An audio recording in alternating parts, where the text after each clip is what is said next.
Hey guys. So Amos Miller is an Amish organic farmer in Lancaster County, Pennsylvania, who's had trouble with the government over sales of his raw milk products, dating back all the way to 2015. In that year, the government alleged that a listeria illness, which sickened two people and killed one person, had its source in milk which came from Amos Miller's farm. Miller said in turn that the person actually had a pre-existing condition and that his milk was not even proven to have caused the illness. So there's a long history to this case, more than I can run through in one video. If you're not up to speed, I've got some links in the description where you can check out more. So I want to give you the latest update on the Amos Miller case. The government, for their part, have accused Miller of showing a, quote, singular historic willingness to flout democratically enacted federal food safety laws. On the other hand, Amos Miller supporters have claimed that this is an example of government overreach. Miller actually has an organic farm buyers club, which has over 2,000 members. And he has a lot of support out there, which I'll show in a minute here. Some of the latest happenings in January, Miller's farm was raided following further allegations that a foodborne pathogen was linked to his products, including holiday eggnog. Also in January, an emergency injunction banned Miller from producing and selling raw milk products without the appropriate permits. Now, Miller apparently doesn't have the appropriate permits. Some of the most recent news, there was a fairly recent court case in which Lancaster County Judge Thomas Monagle asked, why doesn't Amos Miller just go get a permit, just like every other Amish farmer in the county and Commonwealth does if they want to sell raw milk? Further, he said, doesn't he see in his heart that's all he has to do?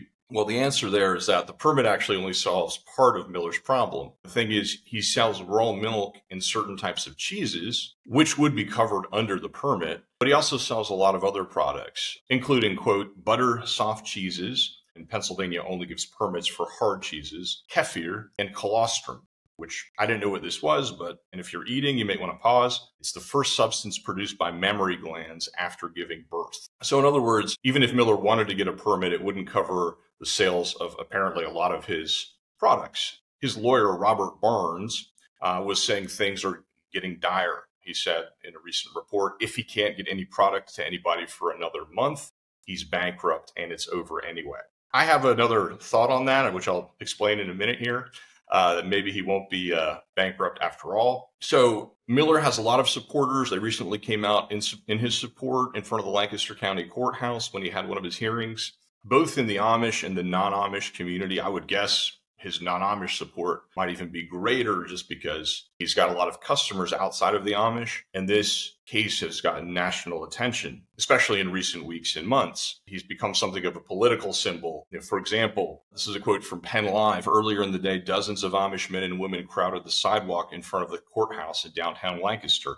They were joined by many non-Amish supporters carrying signs with messages such as food freedom. Speakers railed against government's quote-unquote tyranny, saying state agriculture department inspectors and state troopers who accompany them are quote-unquote agents of evil, and that the only valid law comes from God, not the state. One chanted, quote, give me salmonella or give me death. Others handed out containers of raw milk and chunks of raw cheese. So you see, this is an issue that people are very passionate about. It has elements of personal freedom. It has elements of personal safety, and people feel very strongly about both issues. And it's become something of a political issue. You even have a presidential candidate, Robert F. Kennedy Jr., who has urged people to support Miller. There has been some suggestion that the judge is open to helping Miller find a way out of his jam here, suggesting that if he would apply for the permits, the process would likely be expedited. But again, Miller apparently wants to sell more than just the raw milk and the raw cheese. Okay, or maybe, I don't know what's in his head. Maybe he doesn't even feel like he should have to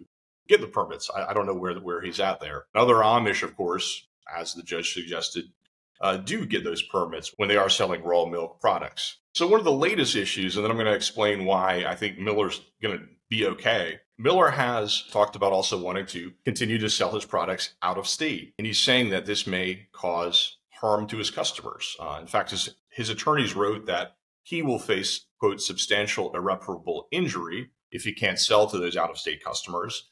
And the customers, in turn, quote, will suffer substantial harm if not afforded access to these products. People see use of these raw milk products as a health issue as well. People feel they're important for their health. So you've got kind of the health and safety arguments on both sides of this issue. People have said that using Miller's products, they've been able to successfully treat severe conditions. One person said that it, quote, transformed her autistic child. They're saying that raw milk has health benefits that are destroyed by pasteurization. So the problem in this case is that federal law requires milk shipped across state lines to be pasteurized. However, Robert Barnes, Miller's lawyer, said in an email that it's been challenged in court and the FDA has agreed not to enforce the ban, according to him. So we do have some recent news on that aspect of the case. A motion was granted this past week that modifies a court order clarifying the injunction that it does not apply outside Pennsylvania. So most of Miller's customers are from, outside of the state. So apparently he's been granted the ability to start selling again to his out-of-state customers. Barnes went on social media, called this a major win for Amos Miller. Barnes also said apparently this affected other Amish farmers in the community in Lancaster County who were, quote, put out of work by this original order. So apparently they were selling out of state too, is the suggestion or implication as well. So that's kind of the latest on the case in terms of Miller. What I would also say in terms of his financial support, I don't think he's going to be going bankrupt, anytime soon. Why do I say that? Well, he does seem to have a lot of support in the fundraiser donation department, and apparently not only his customers. There are actually several fundraising campaigns that I was able to find supporting Amos Miller. The largest one, which is a Give, Send, Go campaign, is approaching $300,000 in support, and there are some other significantly sized ones as well. And I noticed after some of the recent spate of publicity, one of Miller's campaigns was receiving hundreds of dollars an hour. So publicity in this case, I think, does not hurt him at all. And I think he's got too many supporters out there for, him to, quote unquote, go bankrupt. So I'm not too worried about Amos Miller. Now, the health and safety issues, that's another topic. Are Miller's products putting people at risk?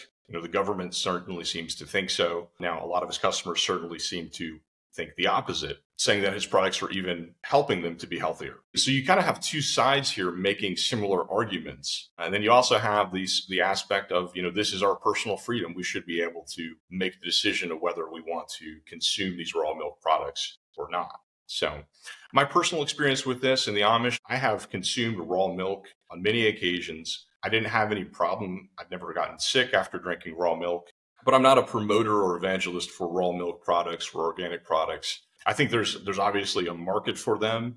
People want to consume them. People believe that they're healthier, whether they are or not. That's another question. People are willing to pay for them. On the other hand, if certain safety standards are not being followed, and Amos Miller has been accused of not following safety standards in some of his practices in the past, well, that can be an issue, especially if you're talking about younger people, children consuming these products who, don't have the awareness to make that decision on their own, or may simply be, more vulnerable to potential harm if there are, as the government has alleged, foodborne pathogens and other issues with this type of product. So I can see both sides in this personally. I'm really curious, what do you think? What's your opinion on this? Should Miller be permitted to sell his products both within Pennsylvania and out of state? What if there's no permit available for certain of his products? Should he still be allowed to sell those? Should the government look the other way? Or should he be more strongly regulated by the government in terms of the safety aspect? Let me know in the comments. I'd be happy to hear. This has been an interesting story. It's been going on for a while now, and I hope to get back to you and give you some updates in the future when those appear. Thanks. Talk to you soon.